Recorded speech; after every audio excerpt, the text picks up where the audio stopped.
Mandibulise kuni bathandi bezemidlalo eMzantsi Afrika, ingakumbi kuni balandeli bebhola elikhulu ke laseMzantsi Afrika. Baphulaphula ke iKaizer Chiefs ifuna uchitha abadlali abathathu. Abo badlali bathathu ke nguSamkelo Zwane, nguNaledi Hlongwane, ize ibe nguBontle Molefe.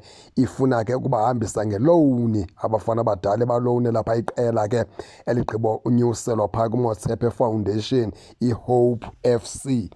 Bathathe isigqibo ke bavumelana ngeneli qento okubana ke iKaizer Chiefs izoba lowunela lona aba badlali basagqibezile into njengamaphepha ke ngoku bazokwazi into okubana babe bayakhululwa.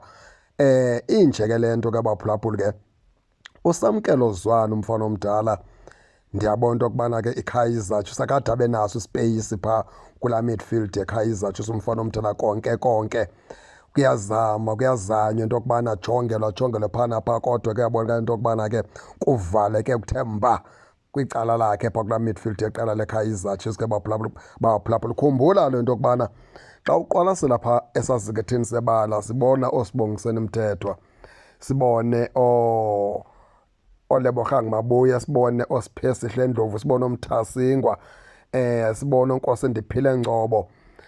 Singakubalela nje abantu abadlala phaa esiphakathini kwiqela leKaizer Chiefs. Lethetha ukuthi ke ngoku le nkwenkwenyana kwaSamkelo Zwane le ithuba ibingazuba nalo ncam lokuba ifumane igame time phaa kwiqela leKaizer Chiefs. Lapho ke iKaizer Chiefs ithathe isigqibo sokubana ke ibakhulule bonke ke noBontle Molefe kunye ke noNaledi Hlongwane. Hayi ngabo kuphela ke abaye bakhulule iKaizer Chiefs. Khumbula le nto okubana ke oHappy Mashana abasekho phaa, oTashrick Morris abasekho phaa, oSireno abasekho phaa, oGiven Msimango abasekho phaa, Ashley Dupreez akasekho naye umfana omdala phaa, George Mahlow akasekho naye umfana omdala phaa kwiqela ke leKaizer Chiefs, Ntwari akasekho naye umfana omdala phaa kwiqela ke leKaizer Chiefs, Eden McCarthy naye umfana omdala ngaphaya ke kumazwe aseYurophu akasekho phaa kwiqela leKaizer Chiefs.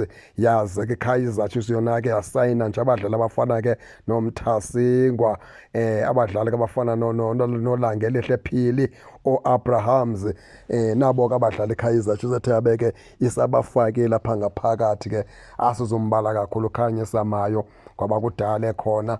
Yiye ke into okubana ke wayeze ngelowuni umfana omdala kumanxa iKaizer Chiefs ibimsayina ngokusesikweni. Bambala ke bathi ke ngomnye kwabadlali abasayinwe yiKaizer Chiefs uKhanyisa Mayo. Into ethetha ukuthi ke baphulaphuli ke iKaizer Chiefs isephule into okubana ke iphungule isikwati sayo phaa ngaphakathi, njengokubana ke sinexela into okubana izawukhulula phaa uSamkelo Zwane, ikhulule phaa uNaledi Hlongwane, ikhulule phaa uBontle Molefe. Injalo ke baphulaphuli ke ningake ningene ke nani ke nitshone into okubana niva njani. Ningakhohlwa kusubscribe kule channel kuze ningaphoswa zezemidlalo endizanothulela zona kwixa elizayo kakuhle babukeli.